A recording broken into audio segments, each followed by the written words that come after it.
Hello dear friend, तो आप सभी को वेलकम करता हूं यूट्यूब चैनल नर्सिंग टिप्स पे। तो गाइस आज का वीडियो में बहुत शानदार होने वाला है, आप सभी बने रहिएगा वीडियो के अंत तक। यहाँ पे हम देखने वाले हैं दोस्तों, और आप सभी को मैं बता दूं बहुत ही आप सभी के लिए ये अच्छा है और गुड न्यूज़ है कि दोस्तों हम आप सभी को ईयर वाइज अब जितने भी शॉर्ट क्वेश्चन पूछा गया है, जो दोस्तों आपको एक क्वेश्चन में 4 देता है उसमें से 3 को लिखना रहता है, मतलब एक क्वेश्चन 1 नंबर का रहता है, एक क्वेश्चन 5 नंबर के रहता है। और वो एक क्वेश्चन में ही दोस्तों क्या करता है, वो दोस्तों एक क्वेश्चन में ही वो दोस्तों आपको दे देगा 4 ऑप्शन देता है, उसमें से 3 पर लिखना रहेगा और वो 15 नंबर का होगा। तो 15 नंबर दोस्तों हम कंप्लीट करने वाले हैं अब से लगातार दोस्तों, जितने दिन तक ईयर वाइज चलेगा, लगभग 7-8 सालों का दोस्तों हम आपको शॉर्ट क्वेश्चन करा देंगे जो भी एग्जाम में पूछा गया है पिछले 7-8 साल। तो जो लोग इंपॉर्टेंट समझते हैं वो लोग आप वीडियो को सीरियस हो जाइए, देखिए, क्योंकि दोस्तों आपके पास एग्ज़ाम भले रिजल्ट नहीं आ रहा है, लेकिन एग्ज़ाम दोस्तों होने में समय ज़्यादा नहीं है, रिजल्ट आएगा और सारा चीज़ें आपके एग्ज़ाम के लिए शुरू हो जाएगा। तो आप लोग बहुत सारे चीज़ों को पढ़ना है, बहुत सारे तरह के क्वेश्चन को पढ़ना है जो एग्ज़ाम में पूछा जाता है। तो आप लोग नहीं पढ़िएगा तो दोस्तों ऐसे भी जानते हैं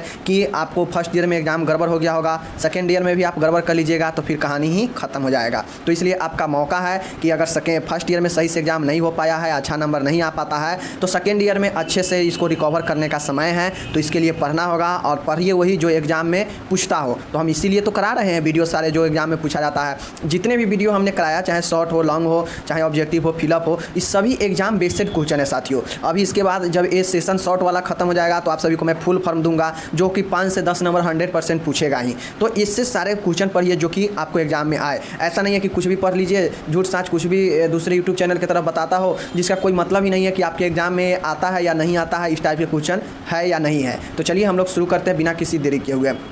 तो साथियों ये 2013 मेडिकल सर्जिकल नर्सिंग 1 का है। 2013 का हम लोग यहाँ पे 4 प्रश्न देखने वाले हैं जो कि 5-5 नंबर में दोस्तों आपको, यानी एक क्वेश्चन में जो 3-4 आता है उसमें से 3 का जवाब देना रहता है जो कि 15 नंबर का होता है। तो चलिए हम लोग शुरू करते हैं। तो दोस्तों यहाँ पे 2013 में एक क्वेश्चन है कि औषधि प्रदान करने के मार्ग को लिखिए। दोस्तों इसको डिस्कस करना होगा, 5 नंबर में है, तो इसलिए दोस्तों चलिए हम इसको डिस्कस करते हैं। तो फ्रेंड, जो औषधि प्रदान करने का जो मार्ग है वो विभिन्न मार्ग से औषधि प्रदान किया जाता है, मतलब दवाइयाँ। तो दोस्तों चलिए कौन कौन सी विधि है देखते हैं। 5 नंबर का क्वेश्चन है, देखिए आराम से। साथियों उत्तर में देखिए, दवाइयाँ उनके स्वरूप और प्रभावों के अनुसार रोगी को दिया जाता है। दोस्तों जो दवाइयाँ होता है, जो औषधि होता है, वो कैसा इफेक्ट है, उसका कैसा इफेक्ट करता है और प्रभाव कैसा है रोगी का, ये मतलब रोग कैसा है, उस अनुसार दवाइयाँ दिया जाता है रोगी को। दवा के पात्र या उसकी पैकिंग पर दवा देने के तरीके संबंधी निर्देश लिखे होते हैं। दोस्तों जो भी दवा है, टैबलेट है, इंजेक्शन है, ओरल है, तो ये सब के पैकेट जो होता है उस पर लिखा होता है कि ये दवा कैसे दिया जाना है, मुख से देना है या त्वचा से देना है या सलाइन देना है, तो ये सब लिखा होता है। दवाइयाँ निम्न मार्गों से दिया जाता है। दोस्तों जो दवाइयाँ देने का मार्ग है वो निम्न मार्ग से दिया जाता है। अब देखिए दोस्तों, इस क्वेश्चन को अगर फर्स्ट ईयर वाले स्टूडेंट भी अगर देखते होंगे तो उनके लिए भी ये इंपॉर्टेंट है, क्योंकि वहाँ पे भी पूछा जाता है दवाई देने का मार्ग। तो चलिए हम लोग देखते हैं कौन कौन से विधि है। पहला है मुख मार्ग, दोस्तों ओरल रूट। तो दोस्तों आप लोग सभी समझिए कि यह सबसे आसान, सरल, सुरक्षित समान मार्ग है। दोस्तों जो मुख से द्वारा जो दवाई दिया जाता है यह सबसे आसान होता है, यह सबसे सुरक्षित होता है, और दोस्तों ये हमेशा इसी माध्यम से दोस्तों ज़्यादातर दवाइयाँ दिया जाता है, मतलब मुख से। इसमें दवा का प्रभाव धीरे धीरे होता है। दोस्तों इसमें जो मुख से द्वारा जो दवा दिया जाता है, तो मुख से कौन दवा दिया जाता है, या तो सिरप दिया जाता है या तो टैबलेट दिया जाता है। तो इसका दोस्तों जो प्रभाव होता है ना, धीरे धीरे होता है। आमाशय रस के द्वारा असक्रिय भी हो सकता है। दोस्तों हम हमारे पेट में जानते हैं कि विभिन्न प्रकार के रस पाया जाता है, अम्ल पाया जाता है, तो उसके द्वारा हो सकता है कि आप जो मुख से दवाई ले रहे हैं ना उस पर असर कम करे, वो दवाइयाँ असर कम करे, क्योंकि ये रस उसके जो सक्रियता है उसको ख़त्म कर सकता है, प्रभाव ख़त्म कर सकता है मुख वाले दवाई को। मुख में कड़वा लगता है एवं रोगी के मुंह की झिल्ली में उत्तेजना हो सकती है, इरिटेशन हो सकता है। दोस्तों देखते होइएगा बहुत सारे लोग जो होते हैं वो मुख से दवाइयाँ लेना पसंद नहीं करते हैं, क्योंकि उनको कड़वाहट लगता है, और जो मुख का जो दोस्तों झिल्ली होता है उसमें दोस्तों वो लगने के बाद कड़वाहट लगता है, इरिटेशन होता है, उत्तेजना होता है। तो आप लोग क्या समझ गए कि मुख द्वारा जो दवाइयाँ दिया जाता है वो सरल, आसान, सुरक्षित होता है, जबकि ये दवा देने दिया जाता है तो ये धीरे धीरे प्रभाव देता है, और ये हो सकता है कि आपके आमाशय जो पेट में आपके जो रस होता है सबका, उसके द्वारा हो सकता है इस दवाइयाँ का जो सक्रियता है उस पर प्रभाव पड़ सकता है, और इसके दोस्तों मुख में कड़वा लग सकता है और रोगी के झिल्ली में दोस्तों उत्तेजना फैला सकता है, इरिटेशन हो सकता है। ये मुख मार्ग द्वारा लेने वाली दवाइयाँ हैं। दूसरा है दोस्तों निरोपण, मतलब इंसर्शन। दोस्तों निरोपण क्या होता है चलिए देखते हैं। दूसरा पॉइंट आपको लिखना होगा, इंसर्शन मतलब निरोपण मार्ग द्वारा औषधियों के शरीर के छिद्रों में प्रवेश कराना ही निरोपण कहलाता है। जैसे योनि एवं मलाशय में गुदवर्ती को प्रवेश कराना। दोस्तों कुछ ऐसे दोस्तों औषधि देने का मार्ग है जो कि दोस्तों आपके होल, जितने भी शरीर में होल है उसके माध्यम से दिया जा सकता है। मुख्यतः इसमें 2 होल का जिक्र किया गया है। एक है योनि, जिसको वैजिनल बोलते हैं, ये दोस्तों फीमेल पार्ट है, और ये मलाशय जो होता है ये दोस्तों ये मलाशय जानते हैं, मल द्वार जिसको बोलते हैं, तो उस रास्ते से दिया जाता है। तो निरूपण यही है जो कि छिद्र के माध्यम से शरीर में प्रवेश कराया जाता है औषधियों का, और 2 छिद्र योनि और मलाशय है। तो समझ गए। तीसरा है निवेशन दोस्तों, इंस्टिलेशन। दोस्तों इंस्टिलेशन होता क्या है? तीसरा है निवेशन मार्ग द्वारा। तो निवेशन मार्ग में क्या कहता है? तरल औषधियों को बूंद बूंद करके शरीर की किसी गुहा में डालने के निवेशन कहते हैं, जैसे कान, नाक आदि में दवाइयाँ डालना। दोस्तों जो निवेशन, जो इंस्टिलेशन है दोस्तों, जो इंस्टिलेशन जो होता है ये हमारे शरीर में दोस्तों बूंद बूंद करके डाले जाने वाला मार्ग है। जी हाँ दोस्तों, जिस मार्ग से बूंद बूंद करके डाला जाता है उसे हम लोग कहते हैं इंस्टिलेशन। अब ये इंस्टिलेशन में दोस्तों क्या होता है? नाक में बूंद बूंद करके डालते हैं, कान में बूंद बूंद करके डालते हैं, आँख में भी ड्रॉप बूंद बूंद करके डालते हैं। तो ये सब हो गया इंस्टिलेशन, जहाँ पे बूंद बूंद करके डाला जाता है, तो वो वाले मार्ग हो गया इंस्टिलेशन। तो ध्यान में दीजिएगा।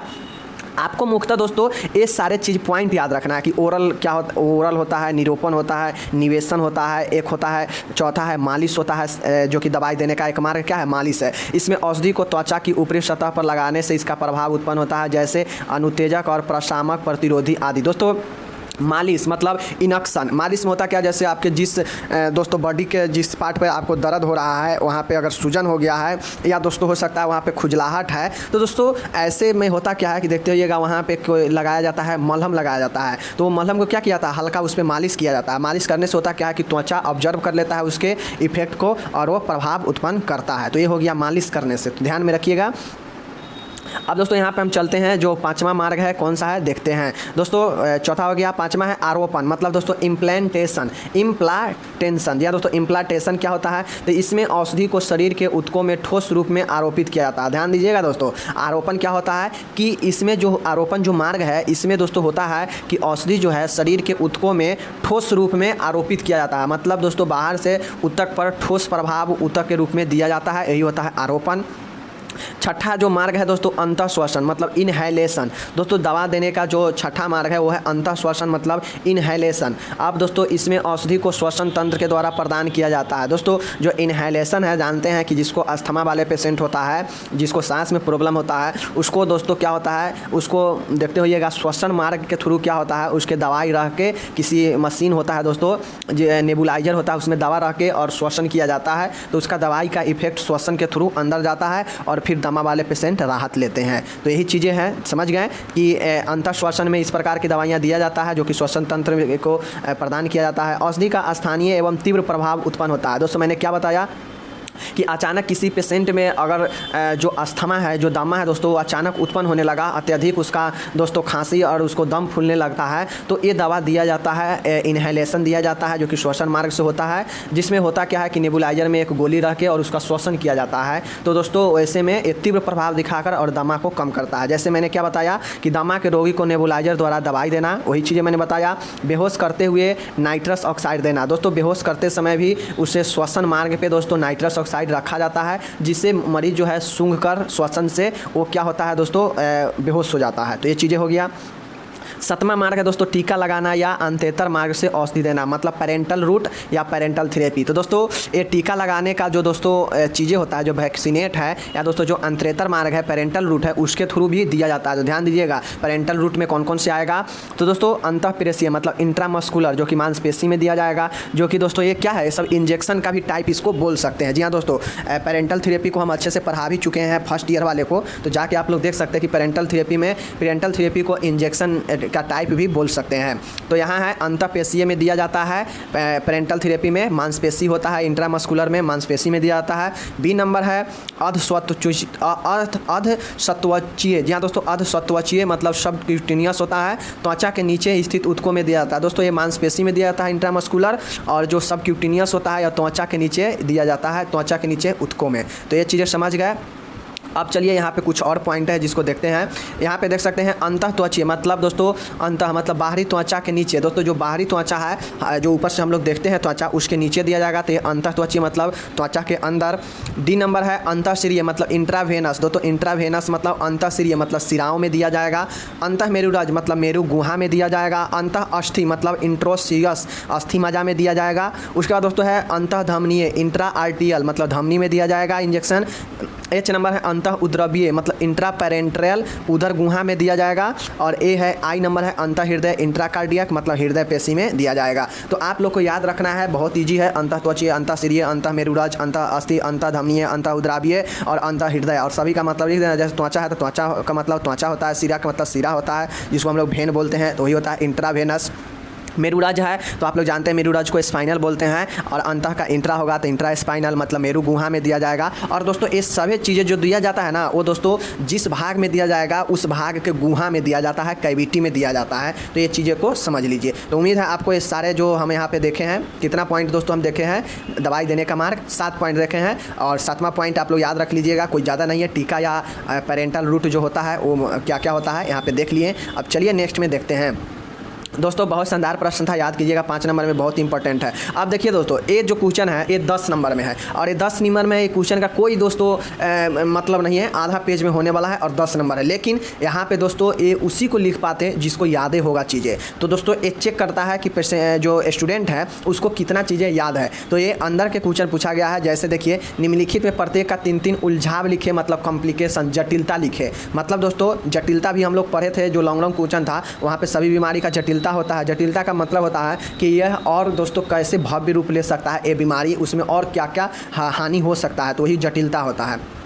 तो ये 3 बीमारी पूछा है और तीनों बीमारी का जटिलता लिखना है। बस दोस्तों 10 नंबर मिल जाएगा, उस साल मिल गया होगा जो लिख दिया होगा। तो पहला है जलना, बर्न में क्या क्या जटिलता दोस्तों हो सकता है। तो बर्न बीमारी जो रोग होगा उसको एक जटिलता हो सकता है कि उससे शॉक लग सकता है, जिसको आघात बोलते हैं।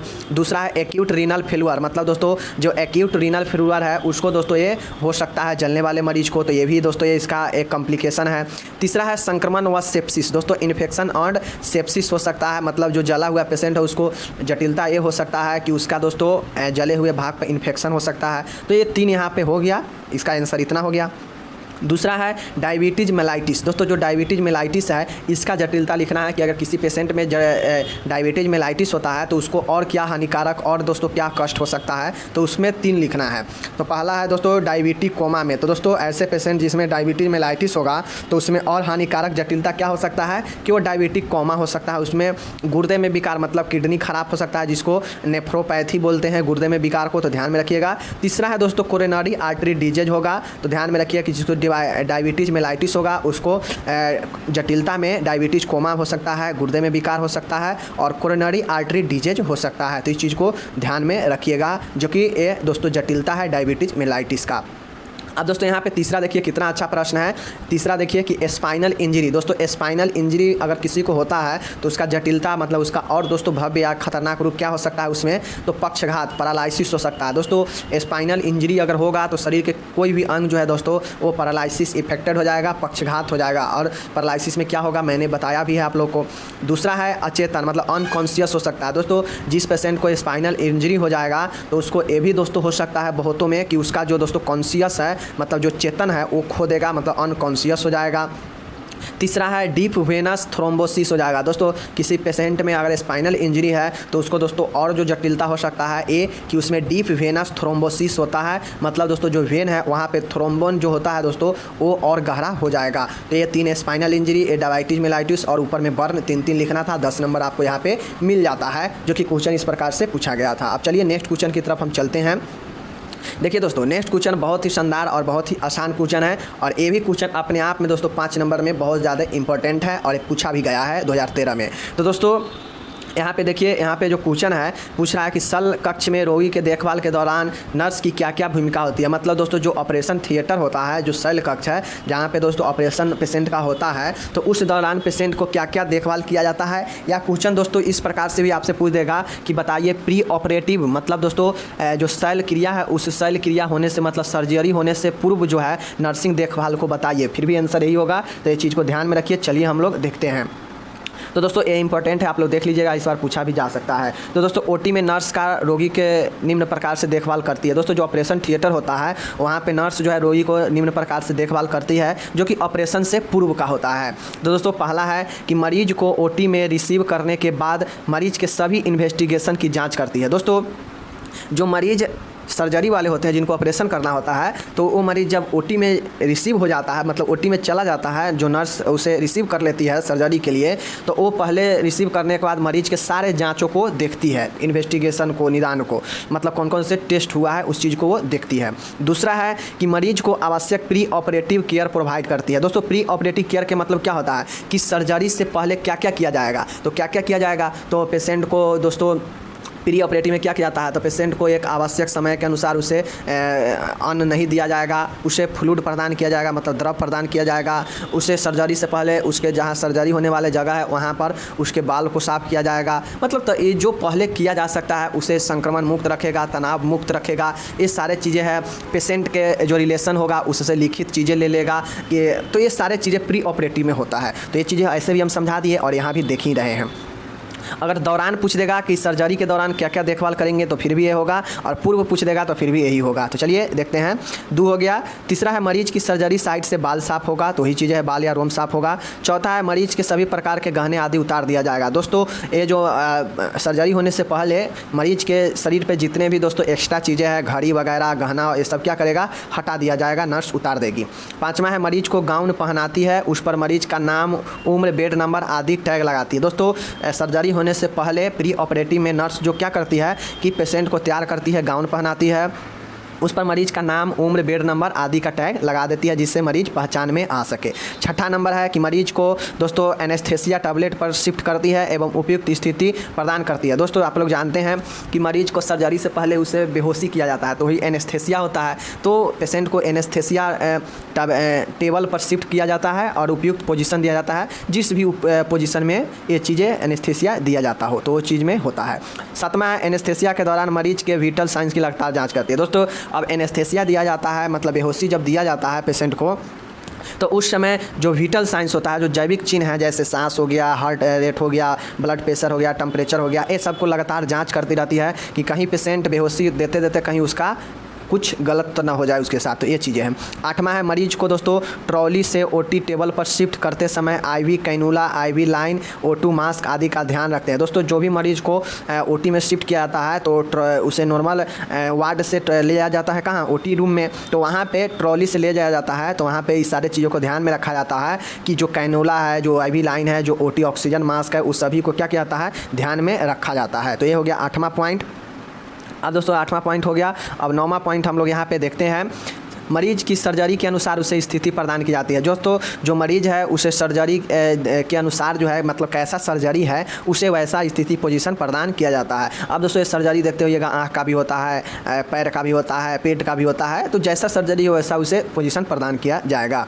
10वां है मरीज को आईवी लाइन लगी है तो उसका आईवी फ्लूइड कंटिन्यू करती है। दोस्तों जैसा कि हमने पहले भी बताया कि मरीज को सर्जरी से कुछ घंटे पहले खाना बंद किया जाता है, ठोस चीज़ें देना बंद किया जाता है, उसे सिर्फ और सिर्फ द्रव दिया जाता है जिससे उसे एनर्जी बना रहे। तो यही चीज़ें हैं कि आईवी लाइन से जो आईवी फ्लूइड दिया जाता है, कंटिन्यू किया जाता है द्रव।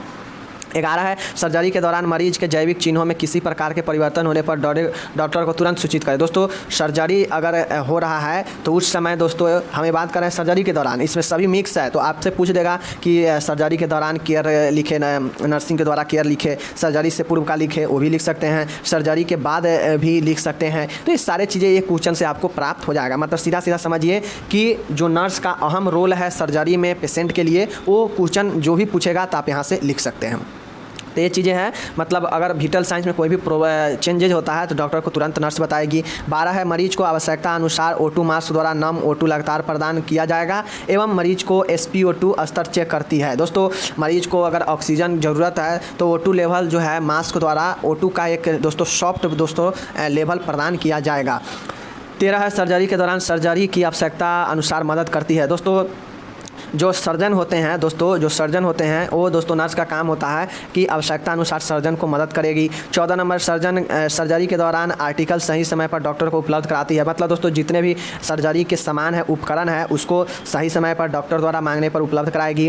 15 है सर्जरी के दौरान आवश्यक सभी आर्टिकल पहले से ही ट्रॉली पर तैयार रखती है। जैसा कि जानते हैं दोस्तों, सर्जरी ओटी रूम में एक ट्रॉली होता है, उस पर डॉक्टर के लिए वो सारे चीज़ें मौजूद होता है जो एक सर्जरी के लिए आवश्यक है, जो भी इक्विपमेंट से लेकर एंटीसेप्टिक सभी।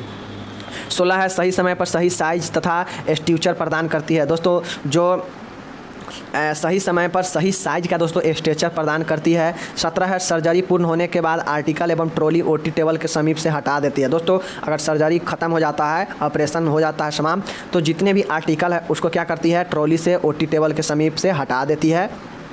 उसके बाद है 18 मरीज को सावधान पूर्वक ओटी टेबल से ट्रॉली पर शिफ्ट करती है। दोस्तों जिस पेशेंट को सर्जरी हो गया रहेगा उसे बहुत सावधानी पूर्वक देखना होता है और एकदम सावधानी से ट्रॉली पर शिफ्ट करती है ओटी टेबल से उतार कर। 19 है दोस्तों मरीज की सर्जरी साइट पर किसी भी प्रकार के कॉम्प्लिकेशन के लिए जांच करती है। दोस्तों अगर जहां सर्जरी हुआ है, जिस स्थान पे मरीज को, वहां पे कोई भी ऐसा चीज़ें दिखता है जो कि असमान है, उसका तुरंत जांच करती है कि ये क्यों हुआ है वहाँ। 20 नंबर है मरीज को post operative unit recover room में भेज देती है। दोस्तों पोस्ट ऑपरेटिव क्या होता है, तो पोस्ट ऑपरेटिव देखभाल वो होता है कि जहाँ पे पेशेंट को सर्जरी के बाद रखा जाता है, वहाँ पे आवश्यक वातावरण, आवश्यक चीज़ें जो है पेशेंट को उपलब्ध कराती है, एक नॉर्मल रूम में भेजा जाता है जहाँ पे पेशेंट को सर्जरी के बाद रखा जाता है। तो ये 20 पॉइंट है जो कि आप लोग देख लिए कि कैसे सर्जिकल पेशेंट, सर्जरी वाले पेशेंट को सर्जरी के दौरान, सर्जरी के पहले देखभाल करेगी नर्स। तो ये सारे चीज़ें देख लिए यहाँ पे। 5 नंबर में क्वेश्चन आपको लगातार बनते आ रहा है और पूछेगा भी आगे। अब देखिए दोस्तों ये बहुत इंपॉर्टेंट क्वेश्चन है। क्या इंपॉर्टेंट है, आपसे क्वेश्चन पूछेगा कि विभिन्न उपकरणों हेतु दोस्तों किन विधियों का उपयोग किया जाता है स्टरलाइजेशन के लिए, विसंक्रमण करने के लिए। अब देखिए दोस्तों आपसे जो क्वेश्चन पूछेगा उसमें आपको इतना सारे इक्विपमेंट का नाम नहीं बताएगा, मतलब विभिन्न उपकरण आपको नहीं देगा। वहाँ पर आपको 5 या 10 उपकरण का नाम दे देगा और आपसे दोस्तों पूछा जाएगा कि बताइए कि इनके कौन से विधि से विसंक्रमण किया जाएगा। विसंक्रमण के मतलब है कि जितने भी सूक्ष्म जीव है, जितने भी रोगाणु युक्त जीव है, उसको कैसे इसको साफ किया जाएगा, बीज संक्रमण किया जाएगा और इसको फ्रेश बनाया जाएगा। किस उपकरण को किस विधि से किया जाएगा, किस चीज़ से डिसइंफेक्शन किया जाएगा, मतलब स्टरलाइजेशन किया जाएगा, आप बताइए। तो आपको दोस्तों वहाँ पे उपकरण का नाम होगा, उसके सामने आपको लिखना पड़ेगा कि किसके लिए क्या ज़रूरी है डिसइंफेक्शन के लिए। तो हम यहाँ पे टोटल जितना भी उपकरण है सभी को देखेंगे और आप लोग को इसको रट जाना है, क्योंकि हो सकता है आपसे पूछ दे 5 नंबर है दोस्तों।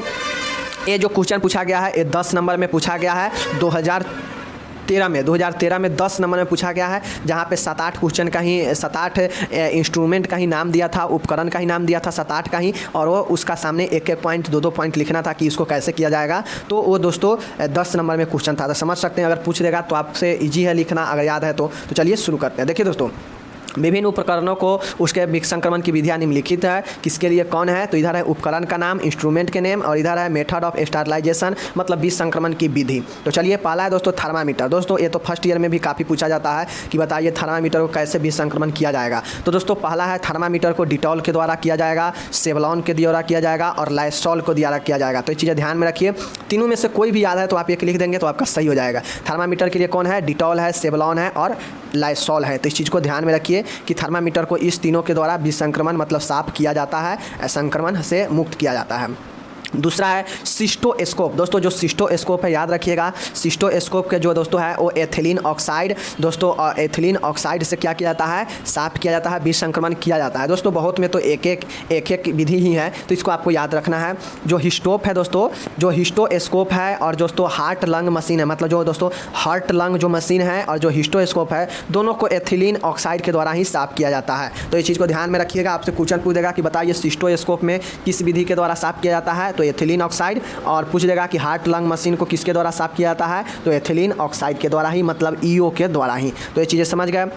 चौथा है डिस्पोजेबल दस्ताने। दोस्तों जो डिस्पोजल दस्ताने होता है दोस्तों, इस डिस्पोजल ग्लव्स को किसके द्वारा साफ किया जाता है, तो गामा किरणें या एथिलीन ऑक्साइड। दोस्तों मतलब एथिलीन ऑक्साइड का आप लोग समझ सकते हैं कि इस तीनों में उपयोग किया जाएगा, किसमें, तो सिस्टोस्कोप में, हार्ट लंग मशीन में और डिस्पोजल दस्ताने में। समझ जाइए कि हार्ट में हार्ट वाले मशीन में और हार्ट और लंग वाले मशीन में, और डिस्पोजल जो हाथ में जो दस्ताना होता है, इस दोनों को एथिलीन ऑक्साइड से फ्रेश किया जाएगा, साफ़ किया जाएगा। लेकिन डिस्पोजल दस्ताने को एक और है जो कि गामा किरणें हैं, तो इसको भी आप लोग याद कर लीजिएगा। अब चलिए नेक्स्ट में चलते हैं दोस्तों। 5वां पॉइंट है, यहाँ पे देख सकते हैं, बहुत शानदार प्रश्न है।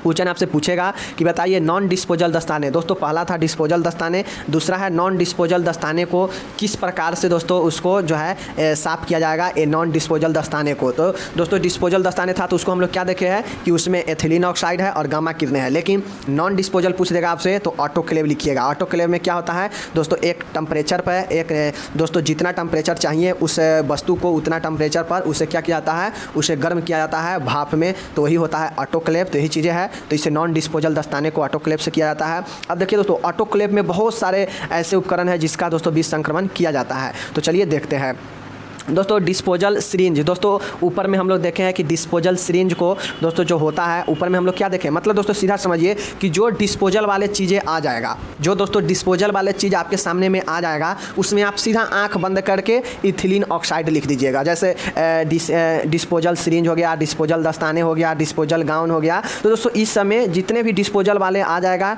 उसमें आपको आंख बंद करके एथिलीन ऑक्साइड लिखते जाना है। जितने भी दोस्तों नॉन डिस्पोजल वाले आ जाएगा उसको आपको आंख बंद करके दोस्तों ऑटोक्लेव लिख देना है। मतलब क्या समझे दोस्तों कि डिस्पोजल वाले सामान में इथिलीन ऑक्साइड ईओ लिख देना है और नॉन डिस्पोजल वाले सामान में दोस्तों ऑटोक्लेव लिख देना है। आपका आंसर वहीं पे सही हो जाएगा। चाहे दोस्तों आपके कितने भी प्रकार के उपकरण क्यों नहीं पूछा हो डिस्पोजल वाला, लेकिन सब में आंसर क्या लिख दीजिएगा, इथिलीन ऑक्साइड लिख दीजिएगा, आपका सही हो जाएगा। उसी प्रकार से नॉन डिस्पोजल में क्या है, autoclave hot air oven 100 degree Celsius तापमान पर उबाल कर। दोस्तों जो नॉन डिस्पोजल सिरिंज होता है, मतलब हम आपको क्या बताएं कि डिस्पोजल को एथिलीन ऑक्साइड और नॉन डिस्पोजल को ऑटोक्लेव, तो यही चीज़ें हैं। आप ध्यान में इसको टेक्निक को रखिएगा, आपको याद हो जाएगा। जैसे यहाँ पे देखिए डिस्पोजल कैथेटर है दोस्तों, डिस्पोजल कैथेटर यहाँ पे दे दिया। तो डिस्पोजल में हमने क्या बताया कि एथिलीन ऑक्साइड सीधा मार दीजिएगा तो सही हो जाएगा, और नॉन डिस्पोजल वाला में क्या मार दीजिएगा तो ऑटोक्लेव मारिएगा तो आपका सही हो जाएगा। चाहे इक्विपमेंट कोई भी हो, उससे कोई लेना देना, उपकरण कोई भी हो, बस ध्यान में रखिए कि डिस्पोजल उसके साथ लगा हुआ आ जाएगा तो एथिलीन ऑक्साइड, और नॉन डिस्पोजल लगा हुआ आ जाएगा तो दोस्तों हो जाएगा ऑटोक्लेव। अब देखिए दोस्तों एक क्वेश्चन मान गया आपसे लॉन्ग में नहीं पूछा 5-10 नंबर में, तो यहाँ से ऑब्जेक्टिव भी बनेगा कि किससे किसको साफ किया जाता है। तो ये चीज़ को आप ध्यान में रख लीजिएगा। ये दो टेक्निक बहुत आपको उपयोगी साबित होगा। चलिए अब आगे चलते हैं दोस्तों। जो एंडोस्कोप है तो दोस्तों एंडोस्कोप को भी दोस्तों एथिलीन ऑक्साइड के द्वारा ही क्या किया जाता है दोस्तों, साफ किया जाता है, विसंक्रमण किया जाता है। ध्यान में रखिएगा एंडोस्कोप एथिलीन ऑक्साइड। धात्विक उपकरण जो मेटाबॉलिक इंस्ट्रूमेंट है दोस्तों, मतलब जो धात्विक चीज़ें हैं उसको भी दोस्तों ऑटोक्लेविंग चीज़ों से साफ किया जाएगा। मतलब दोस्तों सीधा समझिए, आप सीधा लिख सकते हैं कि जिसको दोस्तों हम पुनः उपयोग में लाएंगे, एक काम के बाद फिर से उसको हम उपयोग में ला सकते हैं, उसको दोस्तों साफ करने के लिए, विसंक्रमण करने के लिए ऑटोक्लेव का उपयोग करेंगे। और दोस्तों जिसको दोस्तों डिस्पोजल नहीं किया जा सकता है उसको दोस्तों हम लोग क्या करेंगे, उसको दोस्तों नॉन डिस्पोजल में दोस्तों हम लोग क्या करेंगे, ऑटोक्लेव का उपयोग करेंगे। और जिसको दोस्तों डिस्पोजल कर देंगे, जो डिस्पोजल वाले चीज़ें हैं उसको दोस्तों हम लोग इथिलीन ऑक्साइड से क्या करेंगे, चीज़ें को साफ करेंगे। जैसे दोस्तों मानिए कि नॉन डिस्पोजल वाले हैं, अगर उसको ऑटोक्लेव कीजिएगा, टेम्परेचर पर उससे गर्म कीजिएगा पानी में, तो हो सकता है दोस्तों वो ख़त्म नष्ट हो जाएगा। तो वही होता है नॉन डिस्पोजल, मतलब जो बर्बाद नहीं हो उसको दोस्तों ऑटोक्लेव पर करेंगे। क्योंकि जैसे दस्ताना हो गया रबर वाला, तो दोस्तों उसको गर्म पानी में भी आप खौलाइएगा तो दोस्तों उस पर कोई प्रभाव नहीं पड़ेगा। तो यही चीज़ें होता है। तो टेक्निक क्या समझ लीजिए कि जितना भी दोस्तों मेटाबॉलिक होता है, जो मेटाबॉलिक चीज़ें होता है दोस्तों, वो मेटाबॉलिक चीज़ें आपके जो दोस्तों है गर्म पानी में ख़त्म नहीं होता है, तो वही ऑटोक्लेव में मेटाबॉलिक चीज़ों को भी कर सकते हैं। मतलब दोस्तों जो हमारे बात को समझ गए होंगे उनको सारे चीज़ें समझ में आ गया होगा कि नॉन डिस्पोजल को किससे करते हैं, डिस्पोजल को किससे करते हैं और मेटाबॉलिक को किससे करते हैं। तो सीधा मेटाबॉलिक वाला आ जाएगा, तो लिखिएगा ऑटोक्लेव के माध्यम से। उसके बाद है दोस्तों कांच के उपकरण, ग्लास ड्रेसिंग। दोस्तों जो ग्लास ड्रेसिंग होता है, तो ग्लास ड्रेसिंग जो कांच के उपकरण होता है उस पर दोस्तों ऑटोक्लेव किया जाता है और हॉट एयर ओवन किया जाता है। तो ध्यान में रखिएगा जो कांच के होता है दोस्तों चीज़ें, उसको ऑटोक्लेव किया जाता है और हॉट एयर ओवन भी किया जाता है। तो इस चीज़ को ध्यान में रखिए। सर्जिकल ड्रेसिंग, दोस्तों मैंने क्या बताया, जो भी सर्जिकल ड्रेसिंग वाले सामान है उसको भी ऑटोक्लेविंग में, जैसे कैंची वगैरह हो गया, तो इसको लो टेम्परेचर पर क्या किया जाता है दोस्तों, हाई टेम्परेचर पर नहीं, लो टेम्परेचर पर ऑटोक्लेव किया जाता है सर्जिकल वाले सामान को। अस्पताल में उपयोग में लिए जाने वाले कंबल, दोस्तों जो अस्पताल में कंबल है उपयोग में लिया जाता है उसको दोस्तों फॉर्मल्डिहाइड विधि से उपयोग किया जाता है। दोस्तों आप क्वेश्चन क्या समझ गए कि जो अस्पताल में उपयोग होगा कंबल उसको फॉर्मल्डिहाइड से करेंगे बी संक्रमण। 15 है कल्चर मीडिया, दोस्तों जो कल्चर मीडिया होता है इसको भी ऑटोक्लेव विधि से साफ करेंगे। तो ये चीज़ हो गया दोस्तों। ऑटोक्लेव विधि सभी के लिए दोस्तों लगभग यूजफुल होता है। जो गर्म पानी में सह सकता है चीज़ों को उसके लिए ऑटोक्लेव बहुत उपयोगी होता है। जो दोस्तों गर्म पानी से जिसको नुकसान हो सकता है जिस भी उपकरण को, उसके लिए ऑटोक्लेव दोस्तों ज़रूरी नहीं है, वो ऑटोक्लेव में नहीं होता है। तो यही है ये कल्चर मीडिया, सर्जिकल ड्रेसिंग, ये सब कांच के उपकरण, ये सब दोस्तों नुकसान नहीं पहुंचेगा हल्का टेम्परेचर पर ऑटोक्लेव करने से। उसके बाद दोस्तों है लिनन दोस्तों ऑटोक्लेविंग होता है, ध्यान में रखिएगा। उसके बाद दोस्तों यहाँ पे देखिए बहुत शानदार है कि डिस्पोजल इंट्रावेनस दोस्तों सेटस। दोस्तों अभी हमने आपको क्या बताया कि डिस्पोजल वाले जितना होगा उसको आँख बंद करके एथिलीन ऑक्साइड लिख देना है, और जितना भी नॉन डिस्पोजल अगर आपके सामने आ जाएगा नॉन डिस्पोजल लगा हुआ उसको दोस्तों ऑटोक्लेव सीधा लिख देना है। तो ये चीज़ें है देखिए यहाँ पे non disposal intravenous sets autoclave हो गया। ये चीज़ें है रुई के फोहे, ड्रेसिंग आदि। दोस्तों जो भी रुई के फोहे है जानते हैं अगर ड्रेसिंग करते समय उसमें ब्लड लगा हो या कोई पस लगा हो, रुई के द्वारा ही सब साफ किया जाता है। जो भी ड्रेसिंग किया हुआ दोस्तों कपड़े होता है उसमें दोस्तों ब्लड वगैरह लगा है तो उसको दोस्तों सीधा क्या किया जाता है, भस्मीकरण मतलब इंसिनरेशन किया जाता है। भस्मीकरण में क्या होता है, उसे जला दिया जाता है। तो यही रुई के पोहे और ड्रेसिंग वाले जो भी दोस्तों जो जल सकता है उसको भस्मीकरण किया जाता है। तो ये चीज़ हो गया। रबर का सामान, दोस्तों याद रखिए रबर का जो भी सामान होगा वो ऑटोक्लेविंग पर इसको विसंक्रमण कर सकते हैं। तो ये बातें ध्यान में रखिएगा। पानी का शुद्धिकरण, दोस्तों पानी का शुद्धिकरण किस चीज़ से होगा, ब्लीचिंग पाउडर से होता है। और दोस्तों एक ब्लीचिंग पाउडर पीने योग्य पानी पूछेगा तो वहाँ पे हो जाएगा क्या चीज़, क्लोरीन। तो ये चीज़ें ध्यान में रखिएगा। घाव की सफाई एवं ड्रेसिंग, दोस्तों घाव की सफाई और ड्रेसिंग किससे किया जाता है, तो डिटॉल तो इसमें सबसे उपयुक्त होता है। उसके बाद हाइड्रोजन पेरोक्साइड होता है, ये भी ध्यान में रखिए। यूसोल होता है, सेवलॉन होता है, बीटाडिन को घाव से साफ किया जाता है। जेसन वायलेट, दोस्तों बेटाडिन क्रीम भी होता है, इसको लगा कटे फटे चीज़ों के आसपास क्या किया जाता है, लगाया जाता है। तो चीज़ों को ध्यान में रखिएगा। बेटाडिन मलहम भी होता है साथियों। एक होता है जेंसन वायलेट और एक होता है टिंक्चर होता है, स्प्रिट मतलब पट्टी होता है। तो ये सब दोस्तों घाव के साफ सफाई एवं ड्रेसिंग के लिए ये स्प्रिट पट्टी का उपयोग किया जाता है, डिटॉल का उपयोग किया जाता है, हाइड्रोजन पेरोक्साइड का उपयोग किया जाता है, यूरोसोल का उपयोग किया जाता है, सेवलॉन का, बेटाडिन का, जेंसन वायलेट का। तो ये सब में से आप एक दो भी याद है तो आपको चल जाएगा, लेकिन ये सब चीज़ें होता है ड्रेसिंग के सफाई के लिए। अब दोस्तों 23 नंबर है सर्जरी से पूर्व त्वचा की सफाई। दोस्तों सर्जरी मतलब सर्जरी होना है उससे पहले त्वचा की सफाई किससे से करते हैं, तो बेटाडिन से करते हैं। जानते हैं दोस्तों बेटाडिन देखते होइएगा जहाँ पे सर्जरी वगैरह कट फट जाता है तो सर्जरी करने से पहले उसे सिलने से पहले क्या करता है देखते होइएगा, वहाँ पे दोस्तों काला काला रहता है उससे साफ किया जाता है रुई में भिगोकर, तो ही होता है बेटाडिन।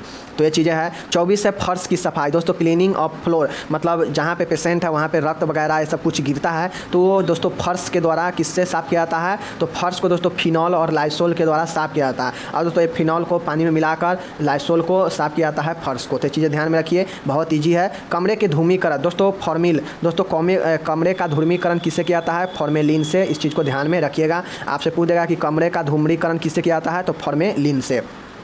उसके बाद दोस्तों है 26 है स्विच बाथ। दोस्तों जो स्विच बाथ होता है इसमें दोस्तों क्या चीज़ का उपयोग किया जाता है स्विच बाथ के बीच संक्रमण करने के लिए, तो पोटेशियम परमैंगनेट। पोटेशियम परमैंगनेट का फुल फॉर्म क्या होता है, K2MnO4। जी हाँ दोस्तों K2MnO4 होता है पोटेशियम परमैंगनेट, और यूसोल होता है और बोरिक एसिड होता है। तो ये चीज़ें ध्यान में रखिए कि स्विच बाथ में पोटेशियम परमैंगनेट, यूसोल और बोरिक एसिड। तो दोस्तों ये यहाँ पे द इंड होता है। बहुत ज़बरदस्त तरीका से दोस्तों हमने आपको बताया, हम फिर से बता रहे हैं कि रबर वाले सामान को ऑटोक्लेव से, नॉन डिस्पोजल वाले को भी ऑटोक्लेव से, और जो डिस्पोजल वाले सामान होगा जिसमें डिस्पोजल लगा आ जाएगा समझ जाइएगा इसको एथिलीन ऑक्साइड से विसंक्रमण किया जाएगा। रूम है तो उसको दोस्तों फिनॉल से किया जाएगा। फर्श को किससे किया जाएगा, तो वही है फर्श की सफाई फिनॉल होगा, लाइसोल होगा। कमरे का अगर धूम्रीकरण पूछेगा तो फॉर्मेलिन होगा। तो ये सब चीज़ें जो होता है आपको यहाँ पे होता है। तो दोस्तों अगर रुई के पोहे है, ड्रेसिंग वाले कोई सामान है तो उसको दोस्तों भस्मीकरण किया जाता है मतलब जला दिया जाता है। उसके बाद पानी का शुद्धिकरण ब्लीचिंग पाउडर से होता है।